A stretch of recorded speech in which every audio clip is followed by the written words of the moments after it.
What's going on, YouTube gamers? Bonfire here, and welcome to the finale of my 2016 End of the Year series. As you can see, I'm all fancied up for New Year's because that's a thing, right? Plus, I never really get to wear this bow tie, so I thought, you know what? I'm wearing this thing, and it's gonna be awesome. But before we dive into the winners in the categories that we've been covering over the last couple of days within this series, I wanted to take a moment to reflect on 2016 and say thank you.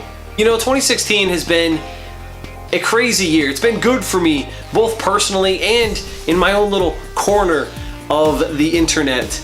And we started out the year focusing on Twitch, doing a lot of live streams, and though I thoroughly enjoyed doing that and really wish I had more time to do it, I just didn't have the time to sustain the live stream and the live stream focus. So later in the year we shifted over to YouTube, and I feel like this year we've kind of found our niche and found what we're good at, what we enjoy the most, and what seems to be working well for you guys. You know, I'd be lying if I said there weren't times throughout this year, especially with all the crazy things that have been going on in the YouTube community, that I haven't contemplated just throwing in the towel and saying, you know what, I had a good run, I'm good, I'm done, and calling it quits. But I gotta be honest, there's just this bug inside of me that can't. And it's because I truly have a passion for talking about video games and sharing it with you guys, my audience, and the world.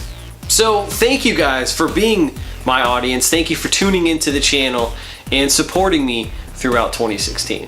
Now, without further ado, let's dive into the winners in each of the categories in my 2016 End of the Year series.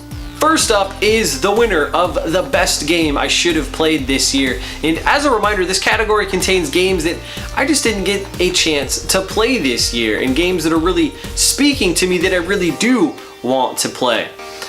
So here are the nominees: Final Fantasy 15, Batman the Telltale Series, Battlefield 1, Owlboy, and Batman VR. And the winner of the best game I should have played is Batman the Telltale Series.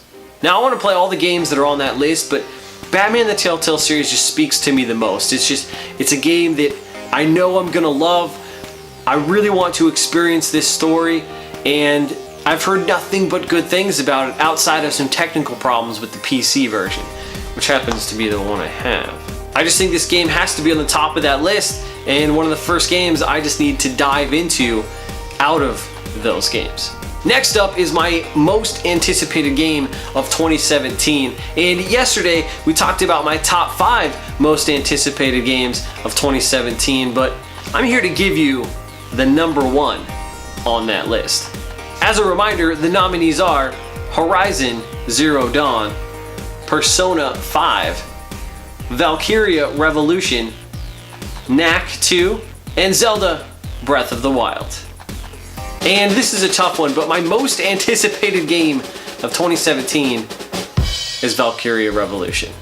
Again, this is solely based on my love of my playthrough of Valkyria Chronicles Remastered that I played earlier this year. It's just fantastic. And yesterday I actually watched some gameplay of Valkyria Revolution, and it looks like they changed the battle system up to be a little bit more real-time, so I kind of want to try that. Also looked into Valkyria Chronicles 2, which also has some changes to the battle system, so I'm probably going to end up downloading that, playing through that to get ready for Valkyria Revolution. And finally, the moment we've all been waiting for, my 2016 Gamecite Game of the Year.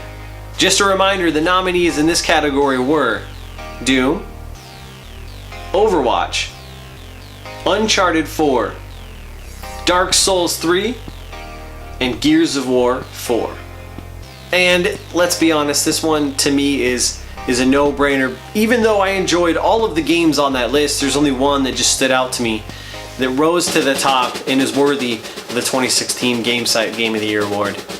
And that is Uncharted 4: A Thief's End. I've said it before and I'll say it again, This game is just a masterpiece. It's beautiful, it's gorgeous. I loved it so much. It's so good. Play it, but don't play it if you haven't played the first 3. Otherwise, go get in the Nathan Drake collection. The first 3 games, play through them all. They're all freaking fantastic. Then play through Uncharted 4 and tell me how much you love it. And just recently, over the last couple of days, I started playing Uncharted 4's multiplayer. And let me tell you, it's underrated. It's really good. I'm having so much fun with it. And that just adds to how good Uncharted 4 altogether is. And there you guys have it. That is my 2016 Gamecite Game of the Year. I hope you guys enjoyed my end of the year series. It's always a fun pleasure to do. Hope you also have a safe and wonderful New Year's. Adios 2016. It's been real. And until next time, I'm Bonfire, and I will see you online. Yeah, now come on, it's shady you now. If you whip it, put your hands up. All the fly ladies to the front, go ahead and stand up. Fellas, if you see the one you want, it's time to